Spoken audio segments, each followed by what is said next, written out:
on for the past 5 years.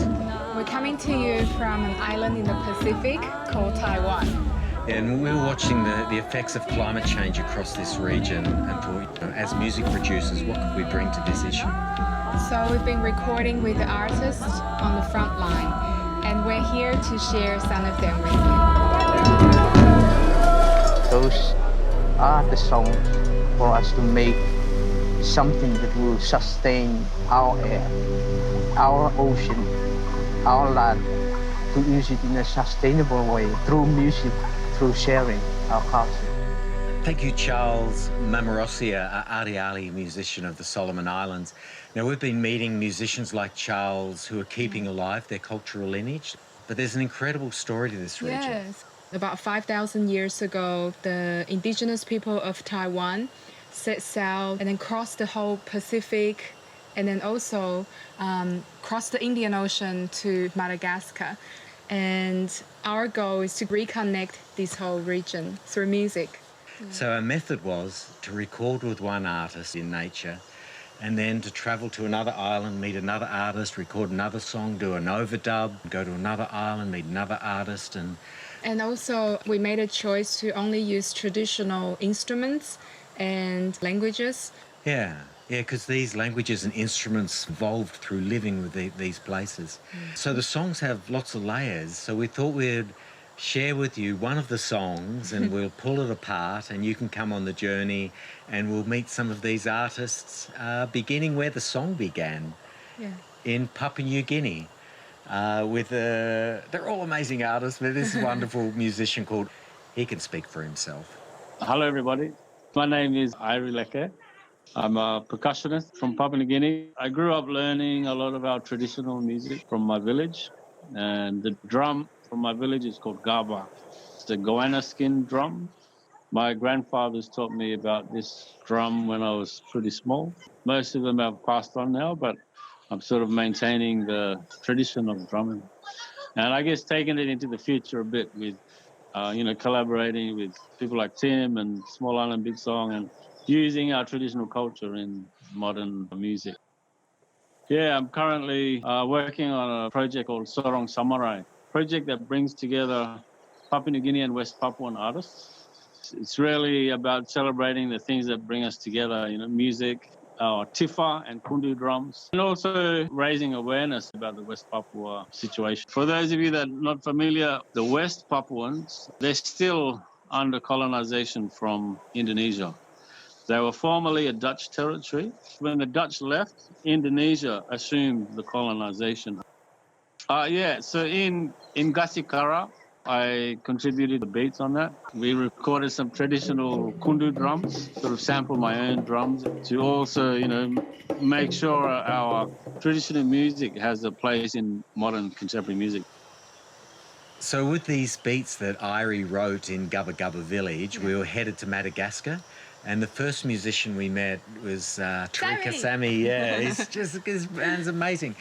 Yeah. Sammy has been keeping alive the instruments of Madagascar, which are really rich, and some of them, like, really rare. And we were so fortunate. He brought this instrument out called the jage, the JJ, and listened to these beats and just jammed along with it for about 10 minutes, and that was it.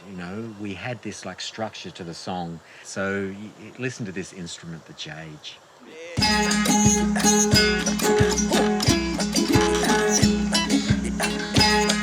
And in Madagascar, we headed down to the west coast, and that's because there's a group of people there called the Vez.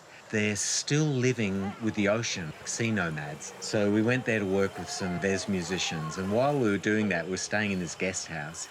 And the manager of the guest house, his son, Sandro, just sort of kept hanging out. And he said, I really want to be involved. Yeah. And we said, well, what can you do? He said, well, I rap. Well, we happened to have some beats. And it was our last night there, and overnight, he wrote this rap about how they're losing the forest, they're losing the coral reefs. And the turtles are crying, the lemurs are crying, and so many unique species in Madagascar are actually going to extinct. Yeah, that became the theme. As did the next journey to Australia's Torres Strait Island. It's called Zenat Kes in the language of that place. To work with a rapper called Mao Power. And he listened to the song. Oh, he can tell you. My name is Patrick Mao. I am a Torres Strait hip-hop artist, a Daebao Argan cultural man from the Gudamalu-Ilgal and the Malu-Ilgal regions of the Torres Strait Islands. I go by the artist name Mao Power, and I released an album called Blue Lotus, The Awakening, the story of a warrior in search of knowledge and wisdom. I'm also a podcaster. I have a program called Powercast, to connect people to the culture, the arts, and the stories that we have as First Nations people of Australia.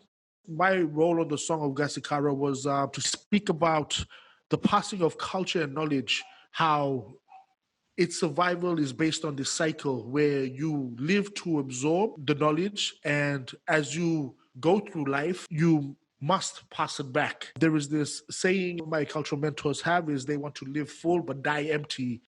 The Torres Straits are facing rising sea levels, and being the warriors that the people are, they are taking Australia to the United Nations. This is the true essence of what custodians are. They are protectors of the land, protectors of the knowledge, protectors of the culture. Now we went to the Malaysian part of Borneo, and there are two incredible musicians we met there. The first one is Arthur Borman. From the Bideu people. And he's keeping alive this instrument called the pratang, which is actually said to have travelled with those seafarers. So here's Arthur Borman and this incredible hook line, which he played on his pratang.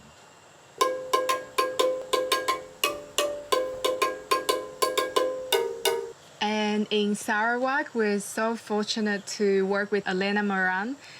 She's part Kalabit, and she recorded this chant of her people. This became the finish of the song.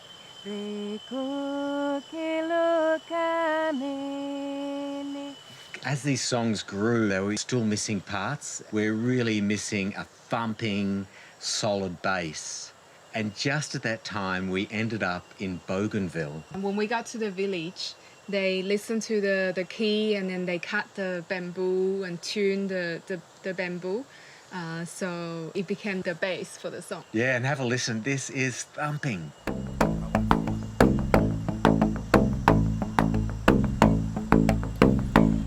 So the song is really filling out. We still felt it was missing chorus line. And we had one country left to visit, to revisit, where we began, and actually where the seafarers began. And that's Taiwan here. Here. Because in Taiwan, there's this incredible indigenous heritage, which has a really strong cultural movement in. I just mentioned that because you've got to look it up. Taiwan indigenous music. It's really worth looking into. In Taiwan, we've got to work with Sao Lialui. She's from the Paiwan people, one of the 16 tribes of Taiwan. 我是来自台湾，然后住在台湾最南端的原住民排湾族。我觉得很酷。我那时候一听到说哇，这么就是一听到你就觉得这个东西会它很大气嘛，因为它有这么多的故事性，然后各个地方的议题这样。这首歌前面它那个吟唱，它原本是啊耶啊哦。 啊耶啊哦耶，一树那一个布隆安呢，他是这样。然后那个前面的吟唱啊，我就觉得有那种敬畏、崇高地位，就像我们南岛民族对于土地的。 我们很敬爱他，我们跟他共生，我们知道怎么跟他生活在一起，这样。 Just quickly, this theme of the song is loss of habitats across the world, and in particularly the coral reefs. And the latest statistics are that if global temperatures reach 1.5 degrees, it looks like we will lose between 70 and 90% of the world's coral reefs. And it is predicted that we will reach 1.5 degrees by the mid-2030s. And recently too, the IPCC said that we've really only got this decade to hold back that rise in temperatures to keep it from reaching that 1.5 degrees and saving our coral reefs. Gasikara.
Gasikara zai